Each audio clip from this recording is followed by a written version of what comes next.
Hello dear chess friends, my name is Nikolai Yordanov. I am a chess FIDE master and professional chess coach for beginners and intermediate players. Today we are going to discuss one very interesting topic, basic pawn endgames and especially opposition. You know, when you play endgames in general, there are two important things which you have to follow. First, you have to centralize your king, and second, you have to create a passed pawn. But when you play pawn endgames, there are a lot of specific ideas and principles which you have to follow. The first important thing is opposition, and today we are going to discuss opposition, and I will show you some very important examples. So, what is opposition?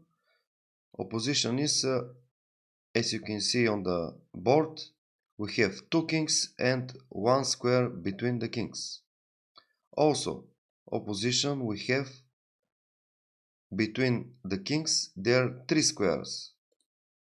Between the kings we have 5 squares. It's still opposition. Also it's possible diagonal opposition. Between the kings there is 1 square. Between the kings there are 3 squares, or between the kings there are 5 squares. And I'm going to show you the first example, the first and I think the main theoretical position when you have king and pawn against king. In that position, white to play. We have to win that game. The first move is king d6 or king f6. If king d8, e6, king e8, e7, king f7, king d7, and the next move we play e8 and we promote a queen. The next example, the same position but black to play. If our opponent plays king d8, we play king f7, and now we control these squares, e6, e7, e8 squares with our king, and we promote our queen.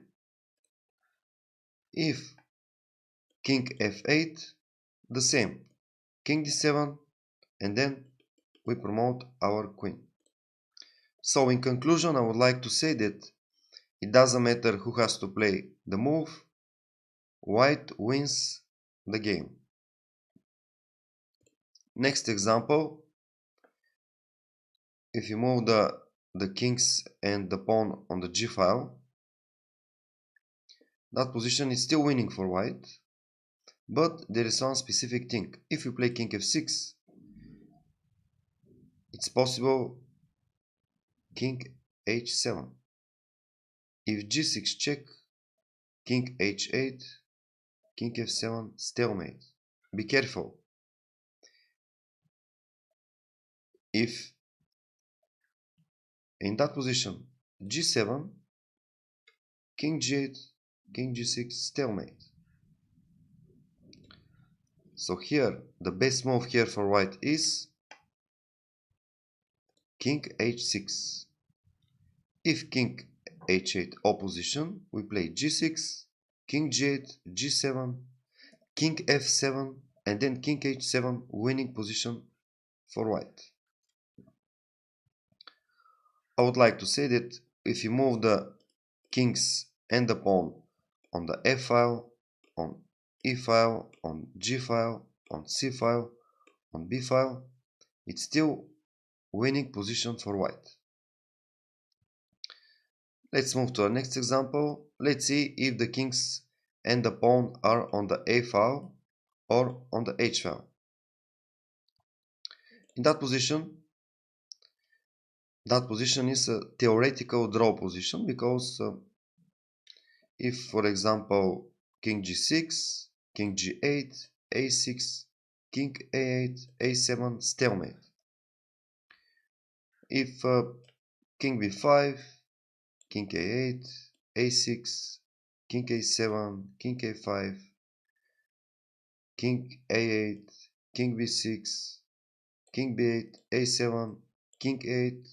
The same situation if you play king a6 stalemate, if you play king b5. For example, king h7. So that position is a theoretical draw position. Let's see what will happen if we add one bishop on the board. Our pawn on a file, when we play a6, a7, a8, the pawn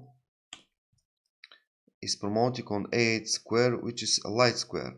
We have dark square bishop, and because we have dark square bishop, it's not possible with our bishop to remove the king from this square, a8 square. That's why this position is theoretical draw position.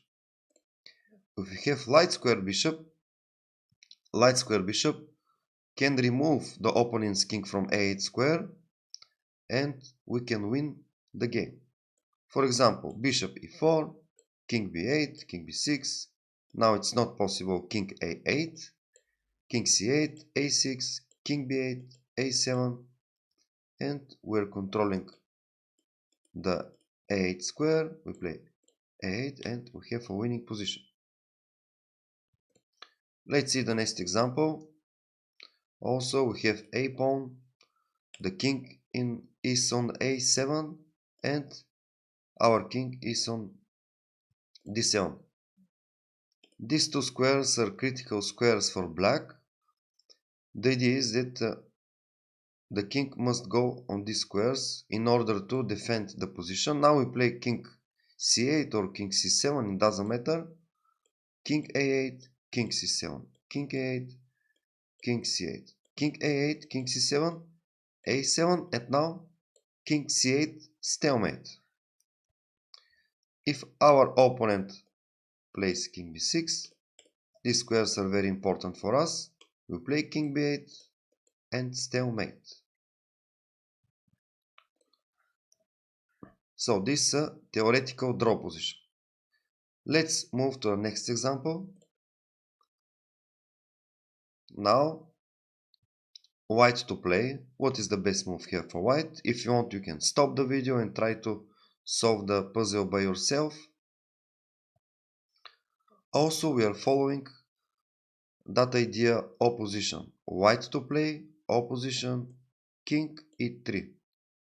Now we have a winning position. If king d5, king f4. If king e6, king e4, opposition. King d6, king f5. King d5, for example, e4 check. King d6, king f6, king d7, e5, king e8. And now we have to be very careful because we have two options, e6 or king e6.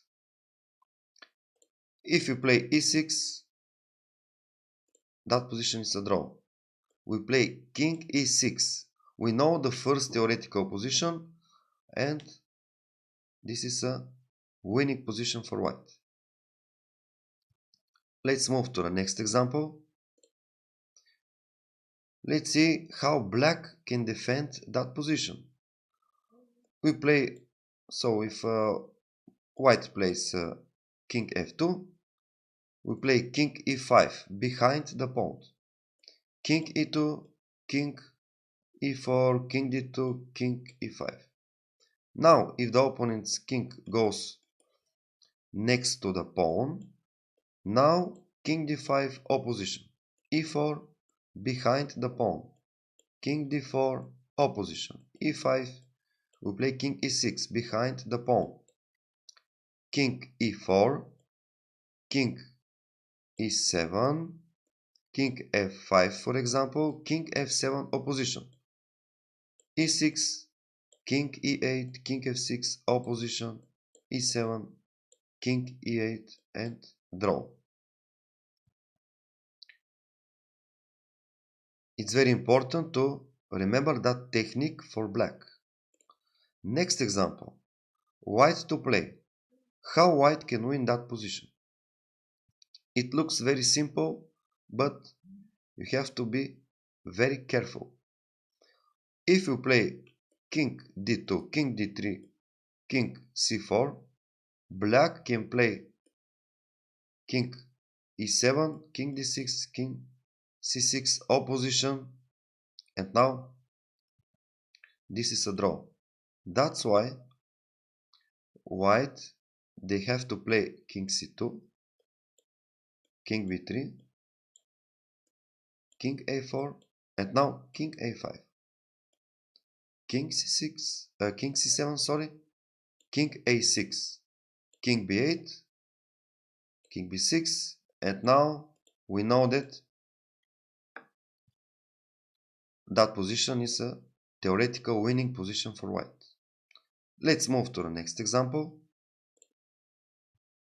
White to play.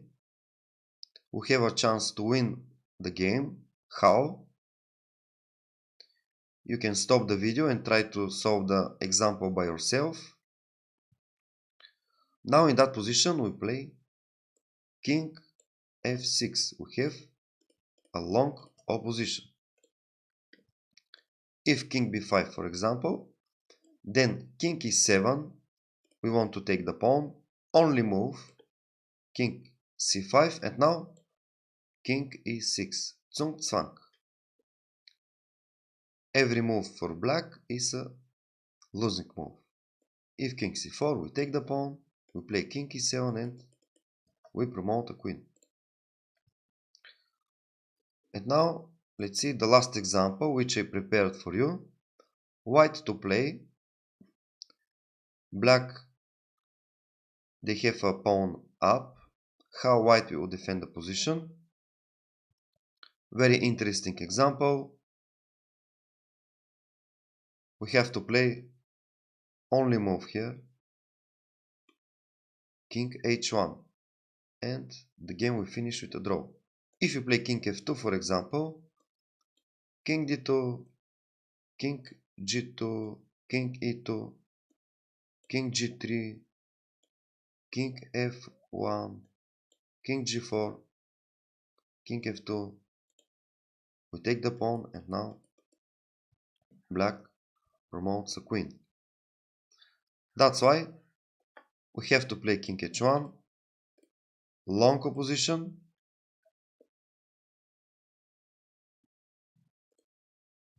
if king e2, king g2, king e3, king g3, king d3, king h3.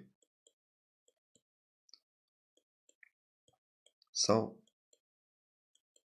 these are the defending moves for white. I hope that you like these examples. I want next idea for white next principles in my next video. I wish you a good day. Bye bye.